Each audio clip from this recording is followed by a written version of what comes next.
6 மே 2026 பாஸ்கா காலத்தின் 5ஆம் வார புதன் நற்செய்தி வாசகம். யோவான் எழுதிய தூய நற்செய்தியிலிருந்து வாசகம். ஆண்டவரை மாட்சி உமக்கு. அதிகாரம் 15 இறை வசனங்கள் 1-8 முடிய. அக்காலத்தில் இயேசு தம் சீடரை நோக்கி கூறியது, உண்மையான திராட்சைக்கொடி நானே, என் தந்தை அதை நட்டு வளர்ப்பவர். என்னிடம் உள்ள கனி கொடாத கிளைகள் அனைத்தையும் அவர் தரித்து விடுவார். கனித்திரும் அனைத்து கிளைகளையும் மிகுந்த கனி தருமாறு கழித்து விடுவார். நான் சொன்ன வார்த்தைகளால் நீங்கள் ஏற்கனவே தூய்மையாயிருக்கிறீர்கள். நான் உங்களோடு இணைந்து இருப்பதை போல நீங்களும் என்னுடன் இணைந்து இருங்கள். கிளைகள் திராட்சை கொடியோடு இணைந்து இருந்தாலன்றி தானாக கனித்தர இயலாது. அதுபோல நீங்களும் என்னுடன் இணைந்திருந்தாலன்றி கனித்தர இயலாது. நானே திராட்சை கொடி, நீங்கள் அதன் கிளைகள். ஒருவர் என்னுடன், நான் அவருடன் இணைந்திருந்தால் அவர் மிகுந்த கனி தருவார். என்னை விட்டு பிரிந்து உங்களால் எதுவும் செய்ய இயலாது. என்னோடு இணைந்து ஈராதவர் கிளையைப் போல தரித்து எறியப்பட்டு உலர்ந்து போவார். அக்கிளைகள் கூட்டி சேர்க்கப்பட்டு நெருப்பிலிட்டு எரிக்கப்படும். நீங்கள் என் உள்ளம், என் வார்த்தையில் உங்கள் உள்ளம் நிலைத்திருந்தால் நீங்கள் விரும்பி கேட்பதை எல்லாம் நடக்கும்.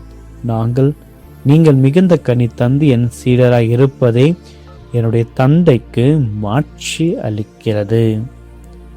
ஆண்டவரின் அருள்வாக்கு. கிறிஸ்துவே உமக்கு புகழ். இறையேசுவில் பிரியமான அன்பு சகோதர சகோதரிகள், இன்றைய புதிய நாளில் இறைவன்கள் ஒவ்வொருவர் இந்த நாளின் தொடக்கத்திலிருந்து இரவு வரை நிறைவாக ஆசீர்வதித்து உங்களுடைய தேவைகள் அனைத்தையும் நான் என்னுடைய திருப்பலியிலும் கற்கனை ஆண்டவருக்கு முன்பாக வைத்து செபிக்கின்றேன். இறைவன்கள் ஒவ்வொருவரையும் நிறைவாக ஆசீர்வதிப்பாராக. வணக்கம். மாதத்தினுடைய 6வது நாளில் அன்னை மரியாளுடைய அன்பின் சேவையை பற்றி நாம் புரிந்து கொள்வோம். லூக்கா நற்செய்தி 1:39 வாசிக்க கேட்கின்ற மரியா விரைவாக சென்று எலிசபெத்தை சந்திப்பது ஆகியது ஒரு அன்பின் சேவை. அவர் மற்றவருக்கு உதவினார், தன்னையே மறந்தார். அவரது அன்பு ஒரு செயலாக இருந்தது. நானும் சேவை செய்கின்ற ஒரு மனப்பான்மை என்று மரியாளின் வழியாக நாம் கற்றுக்கொள்ள வேண்டும். இன்றைய நாளில் நாம் டொமினிக் சாவியருடைய நினைவு நாளை கொண்டாடுகின்றோம். இத்தாலியில் பிறந்த இவர் டான் பாஸ்கோவுடைய மாணவர்கள் ஒருவர். ஆழமான பக்தியும் அசைக்க முடியாத நம்பிக்கையும் கொண்டிருந்த இவர் குருவாக படித்து கொண்டிருக்கின்ற பொழுதே நோய்வாய்ப்பட்டு இறந்தார். இவருக்கு திருத்தந்தை 1954 ஜூன் மாதம் 12 புனிதர் பட்டம் கொடுக்கப்பட்டது. அன்னை மரியாளுடைய பரிந்துரை புனித டொமினிக் சாவியருடைய பரிந்துரையுடன் சேர்ந்து நம்முடைய ஒவ்வொரு மன்றாட்டுக்களை நாம் இணைத்து ஜெபிப்போம். இயேசுவில் பிரியமான சகோதர சகோதரிகளின் நற்செய்தியை நாம் பார்க்கின்ற பொழுது ஒரு இணைந்திருத்தலையும் ஒரு தூய்மைப்படுத்துதலையும் ஒரு இறை மாட்சியையும் நமக்கு யோவான் நற்செய்தியாளர் அழகாக குறிப்பிடுகின்ற ஒரு செடி கிளையோடு இணைந்திருந்தால் மட்டுமே உயிர் வாழவும் கனி கொடுக்கவும் முடியும் என்பதை நிரூபிக்கின்றார். அதுபோலதான் கிறிஸ்துவ வாழ்க்கையினுடைய ஒரு ரகசியம் இயேசுவோடு ஜெபத்தில், நற்கருணையில், இறை வார்த்தையில் இணைந்திருப்பதுதான் அது. கனி தருகின்ற கிளை தந்த இறைவன் நாம் இன்னும் அதிக அளவில் கனி தருமாறு சிலவைகளை அவர் நறுக்கி விடுவது வழக்கமானது. நம்முடைய வாழ்க்கையில் தேவையற்ற ஆசைகள், பாவ பழக்கங்கள், அகந்தைகள் இவைகளை அவ்வப்பொழுது இறைவன் பல சோதனைகள் வழியாக செதுக்குகின்றார். இது நம்மை அழிப்பதற்கல்ல, நாம் இன்னும் மேன்மைப்படுத்தப்படவே இறைவன் இதை செய்கின்றார். நாம் மிகுந்த கனி கொடுக்கின்ற பொழுது தந்தை தான் மாற்றம் அடைகின்றார். நம்முடைய வெற்றி வாழ்க்கையில் வருகின்ற ஒவ்வொரு வெற்றியும் நமக்கானது மட்டுமல்ல, தந்தையான இறைவனுக்கு ஏற்றது. ஆக இன்றைய நற்செய்தியில் இயேசு நமக்கும் அவருக்கு உள்ள உறவை மிக அழகாக திராட்சையினுடைய உதாரணத்தை வைத்து அதனுடைய கிளைகளை வைத்து அழகாக குறிப்பிடுகின்றார். திராட்சை செடியும் அதனுடைய கிளைகளும் வெவ்வேறாக அல்ல, மாறாக அவை ஒரே உயிர் ஓட்டத்தை கொண்டவை. இயேசு தன்னையே உண்மையாக செடி என்கின்றார். ஆனால் இந்த உலகில் நாம் பலவிதமான போலி செடிகளுக்கு ஆளாகி அடிமையாகப்பட்டிருக்கின்றோம். செல்வம், புகழ், உலக இன்பங்கள் இவைகளை போன்ற பல போலி செடிகளில் நாம் நம்முடைய வாழ்க்கையை கவனம் செலுத்துகின்றோம். அவை தருகின்ற ஒரு மகிழ்ச்சி தற்காலிகமானது. ஆனால் இயேசு செடியில் நாம் ஒட்ட வைக்கின்ற பொழுது மட்டும்தான் வற்றாத இறை அருளை நம்மால் பெற முடியும். ஆக கிறிஸ்தலாகி நாம் ஏன் இந்த ஒரு இணைந்திருத்தலை எடுத்துக்கொள்ள வேண்டும்? ஒரு செடியில் இருப்பதற்கு ஒரே ஒரு நோக்கம் கனி தருவது. ஒரு கிறிஸ்தருடைய கனி என்பது அன்பு, மகிழ்ச்சி, அமைதி, பொறுமை மற்ற நற்செயல்களை கொண்டிருப்பதுதான் அந்த ஒரு கனி. செடியிலிருந்து துண்டிக்கப்பட்ட கீரை காய்ந்து போகின்றது, பின் தீயிலிடப்படுகிறது.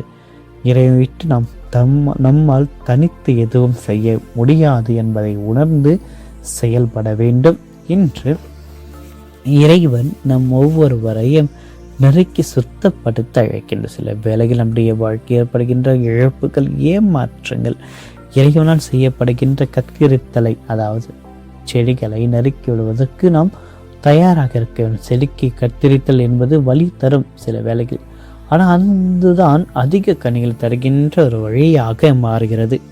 வாழ்வில் உள்ள ஒவ்வொரு ஆன்மீக அனுபவங்கள் இறைவனோடு இணைந்திருக்க வேண்டும். அதுதான் நல்ல கனிகளை நமக்கு தரும். வாழ்வில் வருகின்ற ஒரு கஷ்டங்கள் அனைத்தையும் இறைவன் பராமரிப்பாக நாம் ஏற்றுக்கொள்கிறேன். நம்மை கைவிட மாட்டேன் என்று நம்ப வேண்டும். இறை வார்த்தை நிலைத்து நிற்க வேண்டும். என்னுடைய வார்த்தைக்கு மூலம் நிலைத்திருந்தால் நீங்கள் விரும்புவற்றை கேட்டு பெற்றுக்கொள்வீர்கள். ஆக இறைவனிடத்தில் நமக்கு தேவைகள் பூர்த்தி செய்யப்பட வேண்டும் என்றால் நாமும் இறைவனும் நம்முடைய ஜபத்திலும் தவத்திலும் நம்முடைய நற்செயல்களிலும் இணைந்திருக்க வேண்டும். அவ்வாறு இணைந்திருக்கின்ற பொழுது மட்டும்தான் இந்த திராட்சை செடி கொடிகளை போன்று நாம் இணைந்து செயல்படுகின்ற பொழுது நல்ல கனிகளை நம்மால் தர முடியும். ஆக நாம் ஆண்டவரத்தில் நிலைத்திருக்க வேண்டும், ஆண் நம்மில் நிலைத்திருக்க வேண்டும் என்றால் ஒவ்வொரு நாளும் நாம் இறை வார்த்தையை வாசிக்க வேண்டும். இந்த செடிகளுக்கும் கிளைகளுக்கிடையே உள்ள உறவானக நாம் ஆன்மீக வாழ்க்கையை உயிர் சத்தை கொடுத்து ஆற்றல் பெற வைக்க வேண்டும், வாடிவிடக்கூடாது. ஆகவே இயேசுவோடு வெறும் ஆற்றிக்கை மட்டும் தொடர்பில் இருந்தவர்களாக இல்லாமல் எப்பொழுதும் ஆண்டவர் இயேசுவோடு நாம் இணைந்திருக்க வேண்டும். மிகுந்த கனி கொடுக்க அவரிடத்தில் நம்மையே நாம் சமர்ப்பிக்க வேண்டும். இறைவனுக்கு மாட்சியை அளிக்க வேண்டும். இந்த மன்றாட்டுக்களை எல்லாம் எங்கள் ஆண்டவர் ஆகிய கிறிஸ்து வழியாக மன்றாடுகின்றோம். ஆமென். மன்றாடுவோமாக.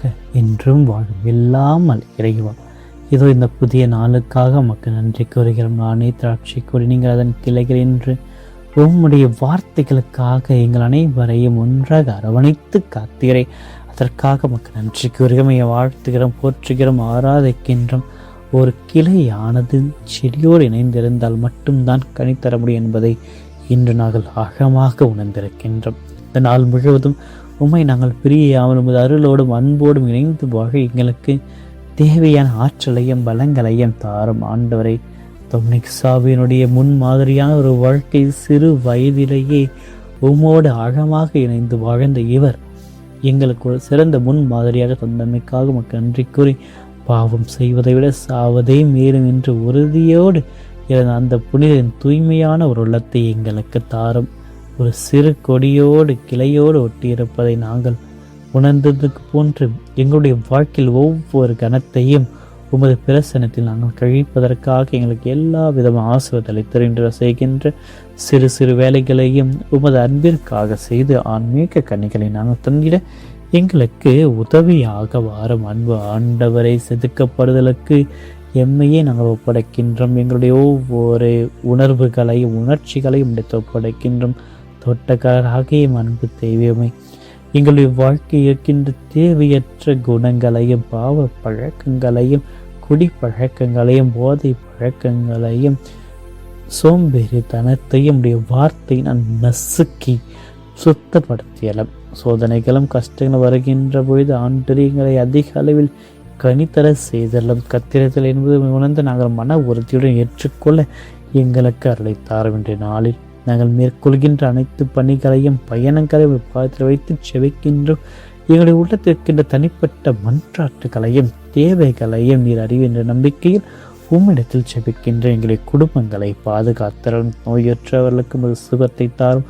அமைதியின்றி தரிப்பிப்போர்களுக்கு முறை பிரசனத்தை தாரும் என்று நாங்கள் பல நிலை கொண்டாடுகின்ற அனைத்து நினைவு நாட்களையும் உங்களுடைய அன்பினால் அரவணைத்து காத்து எங்களுக்கு எல்லா விதமான ஆசீர்வாதத்தையும் மகிழ்ச்சியை நமது புனிதத்துவத்தினுடைய வழி என்பதை உணர்ந்திட எங்களுக்கு உதவியாக இந்த நாளை உற்சாகத்தில் நற்செயல்களும் கழிக்க செய்தலும்.